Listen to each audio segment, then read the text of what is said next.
a long time ago, in a galaxy far, far away.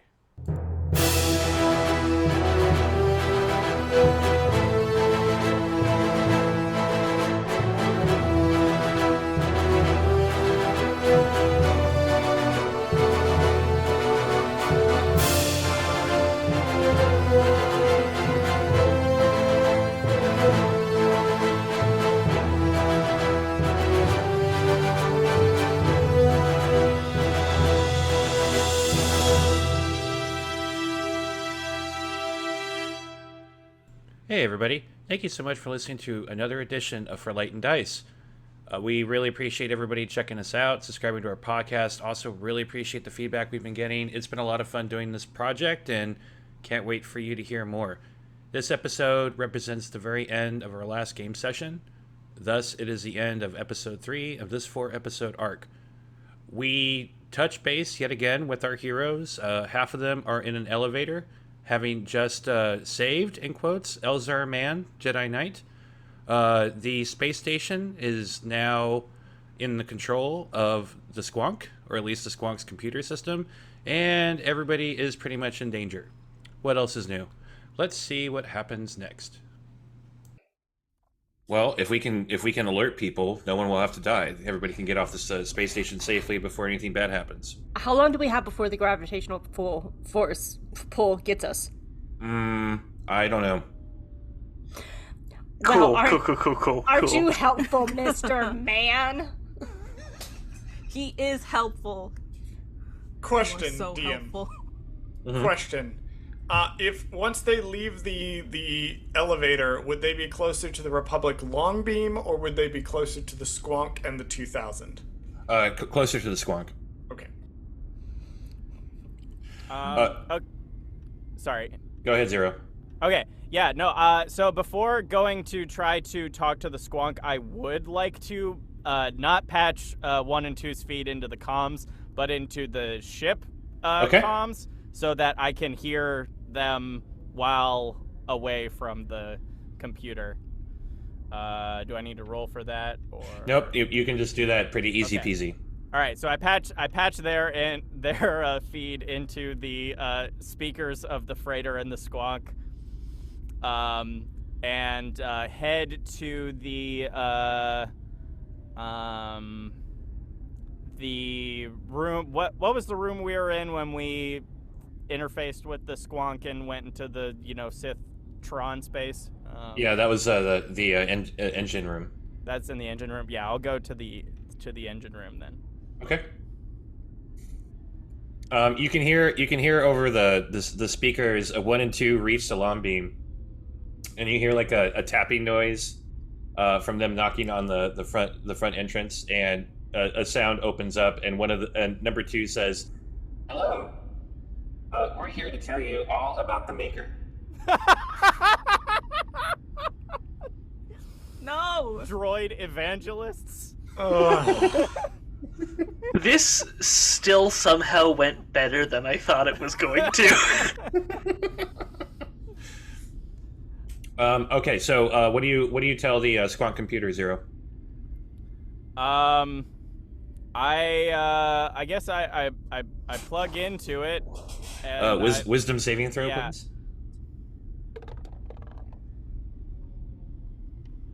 That's not good. That is an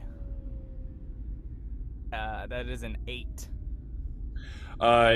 You try to engage it, and it you feel it holding onto you and squeezing almost in a threatening way, and it pushes you out. Well, that was rude. Okay, not very talkative today. I guess I'll get on the comms and be like, yeah, the Squonk doesn't like me today. Sorry, I tried my best, but now 1 and 2 are going to be speaking to the Republic, so I'm very worried about that. DM, Cool. DM, I would like to try something. Okay. As soon as Zero states that they have failed to make contact with the Squonk, I would like to shut the boarding ramp and make an emergency takeoff from the station. Ooh. Oh, that's clever. Okay, make a pilot check. And I am going to add one of my superiority dice, which is a D4, I think. Yep. So with the superiority device, superiority dice, my piloting and the main roll, that is a 22. That's really good. Yeah, so you, with the freighter in tow, you fly immediately away from the dock. I am imagining, due to the emergency nature of the takeoff, that the ships literally move backwards, Yeah. scraping briefly against the hangar before rocketing backwards out into space. Yeah, and the guards on the dock are completely surprised, and they fall over and are kind of looking up like, what the hell? You hear from the engine room, "Ah, what is happening?" And when shouts into the comm, which is banging around on the thing, "Go to the long beam. I'm going to disconnect the Squonk a different way." To the long beam? You want me to get off the Not ship? you! Okay.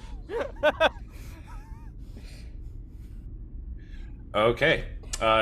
For the other group, y'all, the elevator gets back onto the main level with all the stores and retail stores and whatnot. Lights are still turned off. There's red blinking lights everywhere. People are panicking. One in. Can you hack into the overcom systems of the entire station? I can try. I'm gonna try to get into just the comm systems. Would I have an easier time doing that? Probably. We'll see. Cool. Technology roll, please. That is a nat 20. Yeah, so you easily hack into the systems this time. You feel the Squonk's programming is gone. The signal is not there anymore, and you can do whatever you like with the communication system. Are we still crashing? Do you say that out loud, Gaz, or is that a player question? Both? Elzar just says, "Oh yeah." Okay, All right. I have a question. With the nat 20, do I think, since... Would I have access to everything enough to... I might be able to put the station into a different stable orbit, so it's not going to crash? Like, do I think that I could... So we don't have to evacuate the station and, this 1,000-story station that would probably not be great to let fall on a civilized planet. Oh, you don't know. I'll allow it. Okay, then I'm going to do that. You have to make a pilot check, though, at disadvantage. Cool.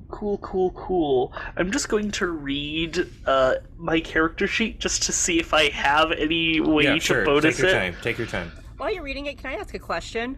Yeah. Everyone seems to have superiority dice. Am I supposed to have that? I don't have superiority dice. Okay, so I wasn't sure if Just a win in Lysander.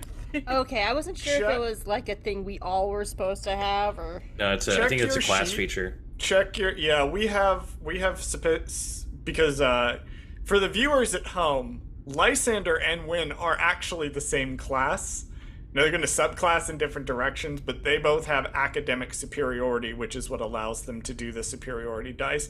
And I do think 1N, who is a different class, also has a feature that gives them superiority dice. I have maneuvers, which give me combat superiority dice. Oh, okay, so it's something given to us by our class. Yeah. Okay, cool. So I think, looking at it, looking at this, I'm assuming I get a readout of, where all the moons are, where the station is, all that good stuff, and I think I'm just oh. Hey, Wynn. Little busy, 1N. I know, I am too. I require some assistance. Little busy, 1N. I know, but I'm trying to stop this station from crashing. What's the vector of... And then I'm gonna, say something. Okay. to see if Win can't counteract the disadvantage, The disadvantage, by giving me the help action. All right, Win, can you make a pilot check? You're trying to do this vocally, and you're like, you don't have computers. 27. Yeah, you do not have disadvantage. Cool. That is a 17 plus. Do I have anything for piloting? I don't. So that's a 17. Suddenly the space station stops and moves the other direction. All the people in the area that you see fall over or something like that as the inertia shifts suddenly, and you're able to put the space station back into a safe orbit. Good news. Wow. We are. Elzar says, "Yeah, you're good at this." Thank you. Lysander pretends to trip into Elzar just because he wants to get caught by Elzar. Oh, He catches you. Yes. Respect. So any chance we can get to your ship and go get the ambassador? We were told to go to your ship. It's not my ship, and it's not a good idea right now. Oh, why not? Well, Beautiful man. I don't really need to talk about that right now. That you're a beautiful man? I mean, we could talk about that forever, but... Yeah, we could talk about that. Yeah. But no, Time to commandeer another ship. Follow me, and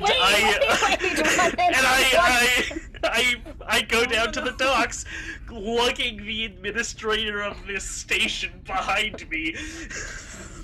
Lysander kind of looks at Elzar like, yeah, we can't go to our ship, though, because I'm pretty sure, from what it sounded like, they took off.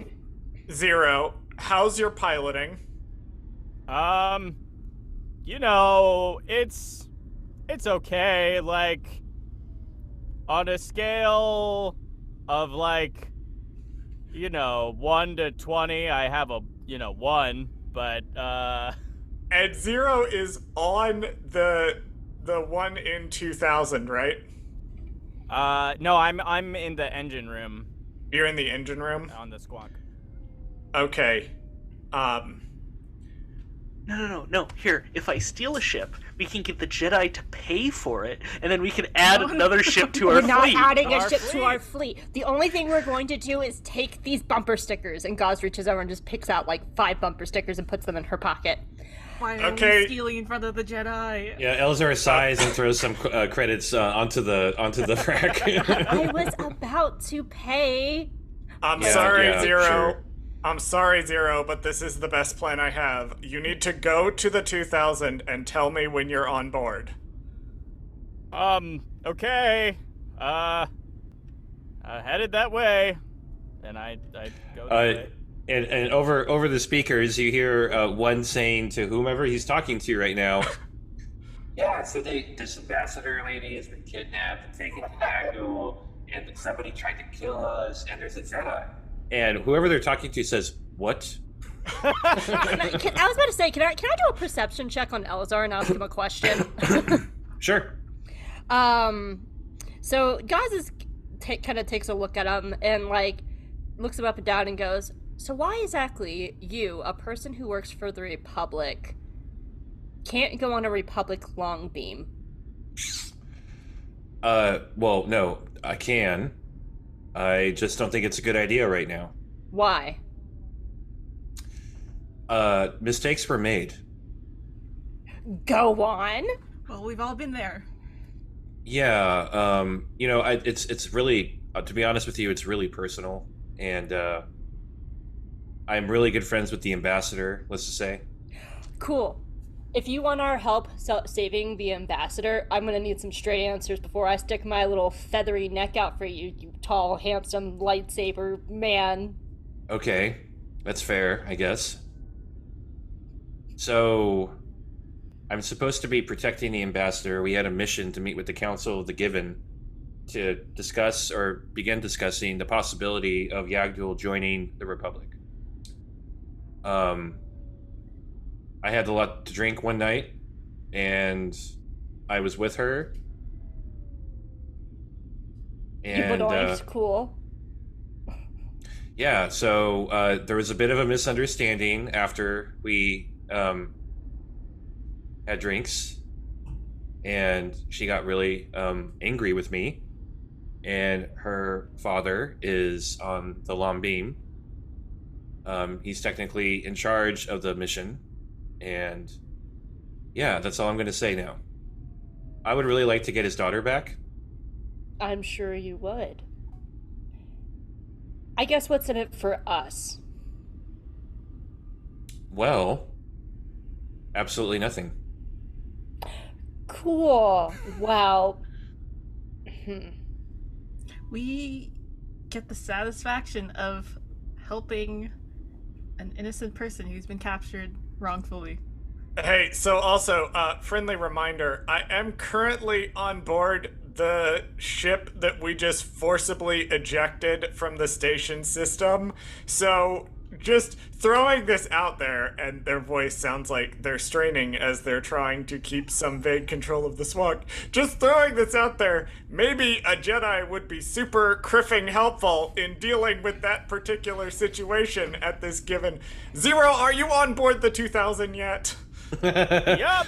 Lysander kind of like grabs the comm and like says in a hushed tone away from Elzar, like, would it really be a good idea to put a Jedi on our ship that we know has anti-Jedi feelings? Yeah, we're not doing so good on ideas right now. Also, here's another one. And when disconnects the Squonk from the 2000 with Zero on board the 2000, leaving themselves and Gonk alone on the ship that they just ejected from the station. Okay, Zero, can you make a pilot check? Sure.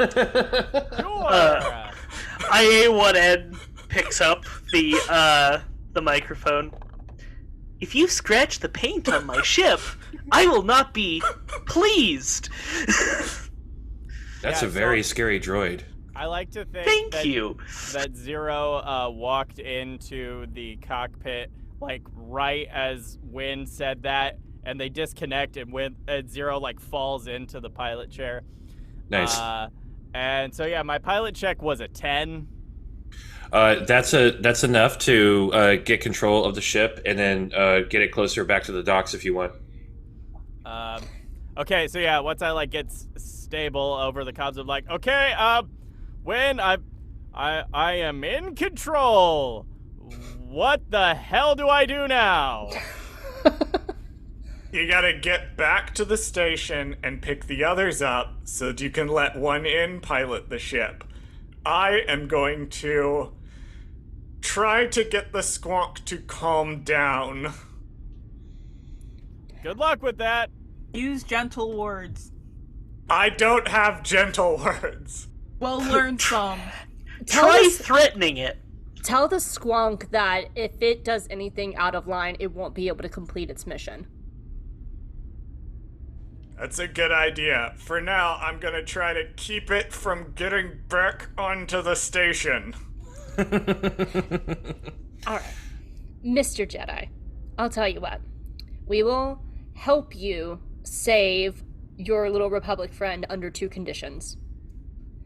The first, we want a chance to speak and clear our names about this whole diner hunt incident, because it was not our fault. We were running from the Nihil. How about this? Hold on, I still have a second point here. All right, I said all right. two. All right, you did. The second point is, and it's like a point and a point 2.5. You let my baby boy here, Lysander, look at your lightsaber, and a follow-up, we each get to touch one of your muscles on your arms. I do not Lysander, want like- to do this. No, it's only me and Lysander. Wait, can I touch the light? Can I touch the lightsaber instead of a muscle? No, Lysander no. kind of like elbows Gauze, like, what are you saying? And Lysander his gets face to is really see your red. lightsaber, and me and Lysander each get to feel your arms. Lysander's face is like really red, and he's just like, don't you're embarrassing me. I will touch both arms myself then. That sounds fair to me, though the last point makes me a little uncomfortable. Says the person who bedoinked a senator. I didn't bedoink. We made love. There's a difference. Oh, but So, I thought you guys were are- allowed to make love. You guys aren't an item, You right? Because point of Jedi- order. I heard Jedi can't be in relationships. Well, see, that's the problem. That's exactly what I told her, and that's kind of what set off the whole issue. Oh, so you lied to her to bedoink her. Cute. I did not lie to her. I never told her that this would be anything more than what it was. Question then. Since we don't want to make you uncomfortable, we will. That's a bit too late for that. Well, I do that to people. Well, scratch that, the arm touching, but I would still like my friend here, to be able just to look at your lightsaber. Doesn't have to touch it, just get a chance to look at it, because he's very interested in that. And the follow-up question, you get to answer a question that I have about a Trandoshan Jedi. Is it true that they're real? They are. Is it... Okay. Yeah, like Lysander slaps Gauze, like a hand over Gauze's beak, like don't ask what you're gonna ask. I just thought I wasn't. We don't want to scare him too much. Also, point of order. Gauze, you lied and said that, as you put it, bedoinking people are natural Jedi things. I did. Oh, You did. There I wants to crawl did. into a hole right now. This So is yeah. Well, look, the Jedi Council does want to speak with you. So Cool. I'm cool, sorry. cool, the, cool, cool, the cool, what? cool. The what? The Jedi Council? What? It's okay, Well, not- Lysander. there, the Jedi Council. A lot of people don't know is that the Jedi Council has a lot of subcommittees, and there's a specific one that would really like to talk to you about what you did to the Hutts. We didn't do anything to the Hutts. It was one Gamoran guard named Frank. There's name was Chuck. Lysander. Or Chuck, you're right, sorry. Lysander elbows one end, although that kind of backfires because, one end is metal, so Lysander's like, ugh! Yeah. We have a lot to talk about, but not right now. Where is your ship? Yeah, I would like to try to dock the 1N2000. All right, go ahead. Make a pilot check. So Lysander's just like, later, sorry to have made you uncomfortable, but later, yes, we should discuss all this, maybe over drinks. Sounds good. Yeah, that's a 4. No! Yeah, so almost as soon as Cool. after Lysander says what he just said, you look up and you can see the freighter ship crash down onto the dock area, basically running over 6 of the Givin guards, and it makes a lot of noise. There's sparks flying everywhere and massive chaos. Thankfully, though, a lot of the other people in the area don't seem to notice because there's already still a lot of panic and a lot of people running around going crazy. So that's your ship? Yeah, there's the Givin are One of sleeping them. under the ship. It is my ship, first off, and yes, as Over the comm, you hear, get out of the way! No, excuse me, pardon me, please, no, move! Please, move! Oh, no! Oh no! Meanwhile, 1 and 2 say, and that's the story of our lives. And whoever they're talking to, they say, I'm going to kill Elzar. No! Hey, 1 and 2, why don't you guys come back over to us? Okay. And I'm just imagining that's right after the person saying, I'm gonna kill Elzar. Okay, and then they leave. yeah, pretty much. So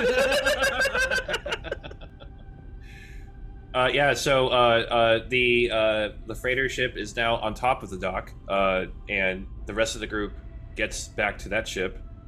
When it seems that the Squonk is calming down a tad. Okay. When continues to keep their hands on the controls, trying to keep the ship guided away from the station. And they kind of look down at it, and then they say, or they look down at their readouts. They're like, okay, we're gonna be calm now. We're not going back to the station, but are we gonna be calm now? Are we done with whatever that was? In an act of passive aggressivism, they switched the language from Duros back to Huddies. Okay. You know what? Okay. Yay, Fair. I'm useful again. When once the ship seems to have calmed down slightly, begins to direct it down towards the planet,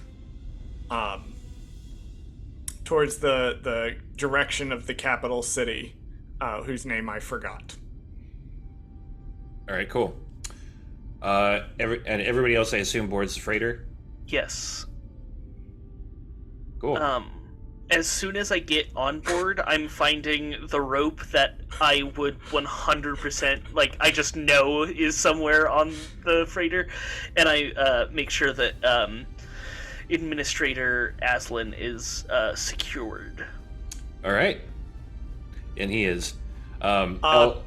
When pulls out their communicator and says, okay, the Squonk seems to be annoyed but cooperative. Please tell me you are aboard the 2000 and that you do not have any additional complications such as dead bodies, live prisoners, or trade goods. The dead bodies are not inside the 2000. There's some outside, and unfortunately, we do have a prisoner. Oh, well, that's a step up from dead body in a crate. Point of order, that dead body in a crate was not on our ship.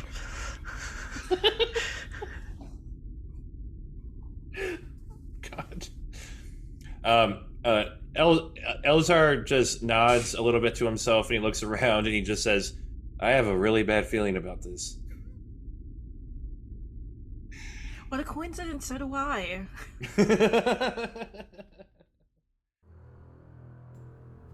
Meanwhile, in deep space, on the Lorna D herself is deep in thought as she looks over the bridge and gazes at all of her computer consoles. She can't stop thinking about it. The signal, the box, the assassination of the Hutt. Something must be done about it. Her tactical droid approaches very slowly, aware that often dealing with her boss when she is deep in thought often means destruction. And Maker forbid that this droid makes that type of mistake. The droid approaches her carefully, quietly, and awaits for her attention. After a couple minutes, Lorna blinks and looks over at her tactical droid. It's safe now to talk to her, the droid thinks. Maybe. Hopefully. We'll see. Tempest Lorna, your orders? Set coordinates to no space. Send a communication to the Gaze Electric. I must speak with the Eye. In person. As you wish.